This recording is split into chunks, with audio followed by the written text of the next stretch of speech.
No metro no vote, ये नारा तो आपने कुछ साल पहले सुना होगा, लेकिन ये नारा क्यों दिया गया, किसने दिया, ये ज़्यादातर लोगों को पता ही नहीं है। आइए हम आपको दिखाते हैं इस नो मेट्रो नो वोट के पीछे की असली कहानी। दोस्तों, आप देख रहे हैं लोकहित न्यूज़ चैनल।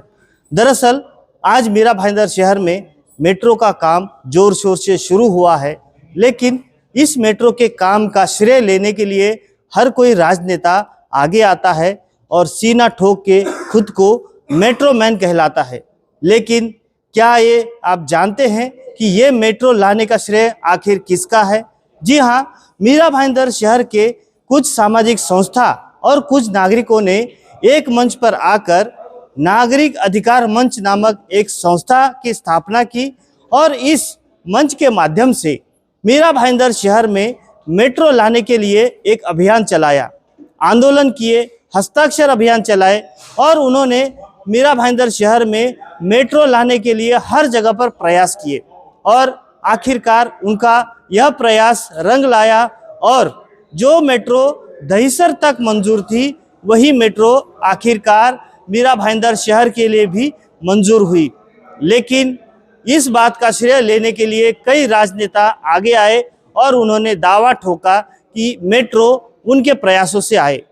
इसी बात के लिए आज जलधारा सामाजिक संस्था की ओर से मीरा भाईंदर शहर में सुरभि हॉल में एक कार्यक्रम रखा गया, जिसमें मेट्रो लाने के लिए जिन जिन नागरिकों ने और संस्थाओं ने प्रयास किए उन सभी का यहाँ पर सम्मान किया गया, उनका स्वागत किया गया। इस अवसर पर हमने कुछ मान्यवरों से बात की, आइए सुनते हैं क्या कहा उन्होंने। जलधारा ने जो ये कार्यक्रम आज आयोजित किया है वो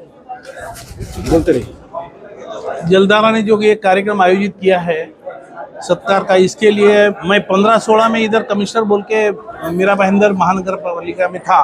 वो पीरियड में बहुत सारे संगठन के लोगों ने यहाँ निवेदन महापौर साहब को, मेरे को या बाकी सब लोगों को निवेदन दिया था कि हमको मेट्रो मिलना चाहिए, क्योंकि दहिसर तक मेरे ख्याल से 14-15 में मेट्रो डिक्लेयर हो गई थी।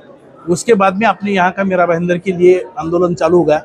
वो टाइम पे मैं इधर था। बाद में मेरा तबादला होने के बाद मेरे ख्याल से 16 में दिसंबर में वो ठराव पारित हो गया और वहाँ जबकि सरकार यहाँ भारतीय जनता पार्टी की सरकार थी, उनके पीरियड में मेरे ख्याल से ये मेट्रो का प्रोजेक्ट यहाँ मंजूर हो गया। बाद में ये प्रोसेस में था पहले से, समझो 15, 16, 16, 17, 17, 18 ऐसा कंटिन्यूशन में। तो बहुत अच्छा प्रोजेक्ट बना है। मीरा भाईंदर का डेवलपमेंट बहुत अच्छा हो रहा है। वो टाइम पे हमने बहुत लोगों की दुकान और मकान तोड़े थे, लेकिन आज की तारीख में मेरे को वो रास्ता देख के और वो रास्ते पे जो मेट्रो बना है वो बहुत खूबसूरत बना है, उसका मेरे को बहुत अच्छा लगा। और मीरा भाईंदर में जो डेवलपमेंट हो रहा है वो देख के मैं बहुत खुश हो गया और मीरा भाईंदर वासियों का मैं बहुत अभिनंदन करता हूँ कि ये सब संगठन ने बहुत अच्छा काम किया है। ऐसा ही जागरूक रह के काम करना जरूरी है और मीरा भाईंदर को स्वच्छ भारत अभियान में स्वच्छ मीरा भाईंदर, सुंदर मीरा भाईंदर बनाने की कोशिश करें और आप लोग भी उसका पाठपुरावा करते रहे। Thank you. देखिए, मैं पूरे नागरिक अधिकार मंच के बिहाफ पे बात करूँगा। जब मैं कोई बात करूँगा तो मैं पूरे नागरिक अधिकार मंच के बिहाफ पे बात करूँगा। ये बात सच है कि नागरिक अधिकार मंच ने जब तक ये आवाज़ नहीं उठाई थी तब तक यहाँ के नेताओं को ये बात की कल्पना भी नहीं थी कि यहाँ मेट्रो आ सकती है। अभी तमाम तरह के, मैं बहुत ज़्यादा राजनीतिक कंट्रोवर्सी में नहीं जाना चाहता हूँ, लेकिन जो सच है, अगर वो बोलने से कुछ कंट्रोवर्सी होती है तो ऐसा कुछ नहीं है। मेट्रो के समय जब हम लोगों ने हस्ताक्षर अभियान चलाया, हमारे मन में आया कि एक लिखित इन लोगों से हम लोगों को वो लेना चाहिए पूरा। तो कई नेता ऐसे थे जो मुझे ये कहते थे कि भरत जी, तब मैं पत्रकार भी था और ये सोशल वर्क भी करता था।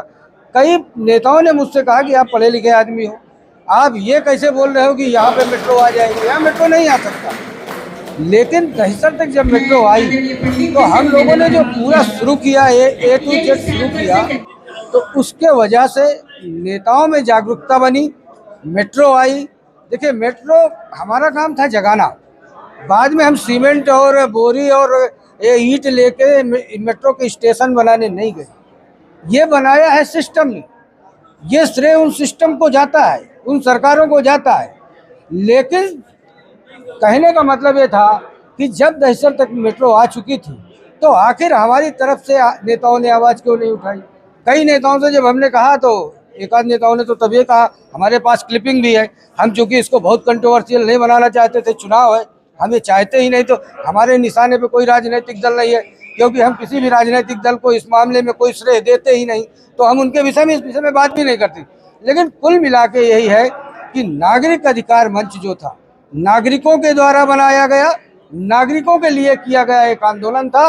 और ऐसा आंदोलन, या तो एक आंदोलन ये किया था हम लोगों ने, और या तो सब पत्रकार आप गवाह हो, और आज हांगे साहब भी यहाँ ऊपर थे, एक पत्रकारों के लिए हम लोगों ने किया है। तो कुल मिला के हमारा उद्देश्य जो था यही था कि जगाया जाए, जागी, सब लोग आए, बाद में सबके अपने अपने। लेकिन कुछ राजनेता अपने आप को मेट्रो मैन कहलाते हैं और वो श्रेय लेने की कोशिश करते हैं कि मीरा भाईंदर शहर में सिर्फ और सिर्फ मेट्रो उन्हीं की बदौलत आई है। क्या कहेंगे ऐसे नेताओं के बारे में? देखिए, ये आंदोलन सफल हुआ जब जिस दिन सरकार ने हमारी मांग मान ली, लेकिन उसके बाद जब बजट आया गवर्नमेंट का तो हम तो पीछे लगे थे, हमने तो पीछा छोड़ा नहीं था। जो लोग आए थे, जो कुछ लोगों ने कहा भी था, जिन लोगों ने कहा मेट्रो हो गई बराबर हो गई, लेकिन हम उसके पीछे लगे थे। जब दोबारा जब बजट का प्रोविज़न हुआ और जब हमने उसमें बजट देखा तो उसमें मेट्रो के लिए, मीरा भाईंदर के लिए बजट ही नहीं, तब हम लोगों ने दोबारा फिर से बजट के प्रोविज़न के लिए बात किया, तब जाके बजट बनी। अगर देखिए, नेताओं को, कुछ नेताओं को ये आदत है, उनको श्रेय लेने की आदत है, कैसे चलेगा बाकी सारा काम? भाई एक तरह से नेता अगर श्रेय नहीं लेगा तो काम कैसे चलेगा? तो मेरा ऐसा मानना है कि जितना उनको फायदा, जिसको हो, जितना जितना फायदा हो उतना उतना नोच के ले जाओ। एक एक बोगी अलग कर लो, अपने अपने घर में ले जाओ, उसको लगा के रखो, इससे हमको कोई ऑब्जेक्शन नहीं है। हम किसी के श्रेय और प्रेय के चक्कर में भी नहीं है, हमको किसी को ऊंचा नीचा दिखाने का हमारा कोई मकसद भी नहीं था।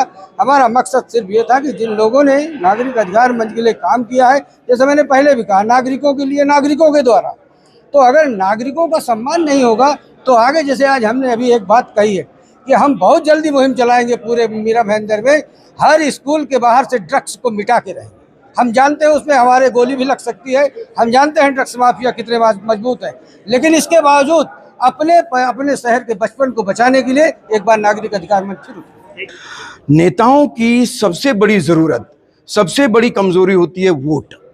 नेता मतलब वोट चाहिए उसको। जब हमने एक डर दिखाया कि नो मेट्रो नो वोट, आप मेट्रो अगर नहीं लाए तो आपको वोट नहीं मिलने वाला, उसके बाद जो है ना, आप यकीन मानिए इनके पाँव के नीचे की जमीन उस वक्त के नेताओं की खिसकी। और इन्होंने हम मिले भी, उन्होंने फिर नवरात्र मंडल में जाके लोगों को बहकाना भी शुरू किया। यहाँ आपने सुना होगा, मैं किसी का कोई कंट्रोवर्सी की बात ना होने पाए, लेकिन जो सच है वो कहे बिना मैं मानूंगा भी नहीं। सच ये है कि उन्होंने झूठ बोलना शुरू कर दिया कि मेट्रो, अरे सिर्फ मीरा रोड की क्या बात करते हो, मेट्रो तो विरार तक, वैसे ही विरार तक हमने मंजूर करा दी है। तो मैंने कहा यार ये तो बड़ा, फिर हमने उसके बाद ही no metro no vote actually नारा हुआ था और हम पूरे शहर में घूम गए थे। बाद में एक्चुअली कहाँ हम नहीं गए, कहाँ नहीं गए। अगर इस शहर में नेताओं को कोई अगर श्रेय देना चाहेगा तो आप, हो सकता है इसको कोई भी किसी तरह से समझे। उस वक्त यहाँ कमिश्नर बैठे थे तत्कालीन, और तत्कालीन महापौर गीता जैन। अगर 1%, मैं तो किसी नेता को वैसे श्रेय नहीं देना चाहता। कमिश्नर कौन थे? कमिश्नर हांगे साहब थे। नहीं, उस वक्त नहीं थे, लेकिन उन्होंने हमारा एजेंडा मंजूर करा के पास करवाया था। एजेंडा उन्होंने, गीता जैन, और तभी तो उनको बुलाया गया था कमिश्नर साहब को। तो तब इतना श्रेय हम, चाहे 0.1 कह लो, 1% कह लो, उस वक्त की महापौर को ये जाता है कि उन्होंने हमारे एजेंडे को, और वो भी ऊपर से प्रेशर आया था उनको कि आप एजेंडा मत लो। उन्होंने कहा कि मतलब ये हमारा विषय ही नहीं है। नेताजी ने कहा कि ये हमारा विषय नहीं। तो उससे मैंने उनसे सवाल किया, और वो क्लिपिंग भी किसी के पास होगी, फोटो तो है ही। उन्होंने कहा ये हमारा विषय नहीं है। हमारे विधायक साहब, तत्कालीन विधायक कौन थे, तो विधायक साहब ने कहा था ये हमारा विषय नहीं है। मैंने उनसे ये कहा कि आप मेहता जी कहते हैं, यार क्या बुराई क्या है उसमें, मेहता जी थे उस वक्त। तो मैंने कहा, हम सब लोग थे, मैंने कहा मेहता जी आपने कोई प्रयास किया है क्या? आप मुझे आप हमें दिखाइए, हम सब लोग थे, आपने कोई भी प्रयास किया, कोई लेटर दिया है वो आप हमें दिखाइए। तो वो बोले कि हाँ मैं दिखा दूंगा, तो उन्होंने कोई प्रयास का हमें उससे ऐसा कुछ बताया नहीं। देखिए मोइन भाई, ऐसा है कि जब 2015-16 में दहीसर तक मेट्रो लाने की सरकार ने घोषणा की, तब मीरा भाईंदर जो इतनी 12 लाख की जो बस्ती है, वहाँ रोज जब ट्रेन में जाने में कई लोगों के एक्सीडेंट होते हैं और कितनी जद्दोजहद करनी पड़ती है यहाँ से अगर मुंबई की ओर जाना है, कहीं और जाना है, तो ऐसे नागरिकों को उस सुविधा से क्यों वंचित रखा जाए और उनके अधिकार प्राप्ति के लिए कौन लड़ेगा। इस हिसाब से शहर की छोटी बड़ी संगठनों ने मिलकर नागरिक अधिकार मंच की स्थापना की, जिसमें मैं भी एक सदस्य थी और हमने नागरिकों के अधिकार के लिए, नागरिकों को, मीरा भाईंदर शहर के लोगों को भी मेट्रो मिलना चाहिए, इसलिए कई प्रकार के आंदोलन हमने चलाए। हमने नवरात्रि पंडालों में जा जाकर लोगों में जागृति लाने की कोशिश की, हमने हस्ताक्षर अभियान चलाया, हमने नो मेट्रो नो वोट का नारा दिया और एक सक्रिय सदस्य होने के उस समय मैं भी नगर सेविका थी, लेकिन नागरिक अधिकार मंच की सदस्य के रूप में मैंने प्रशासन, अन्य नगर सेवक और हमारी संस्था के बीच में एक कड़ी की भूमिका निभाने की कोशिश की, जिसकी वजह से आज हम मीरा भाईंदर शहर में हमारे एक छोटे से योगदान से भी, नागरिकों के एक साथ मिलकर छोटे से योगदान से मेट्रो शहर की जो सुविधा है उसको हम देख रहे हैं।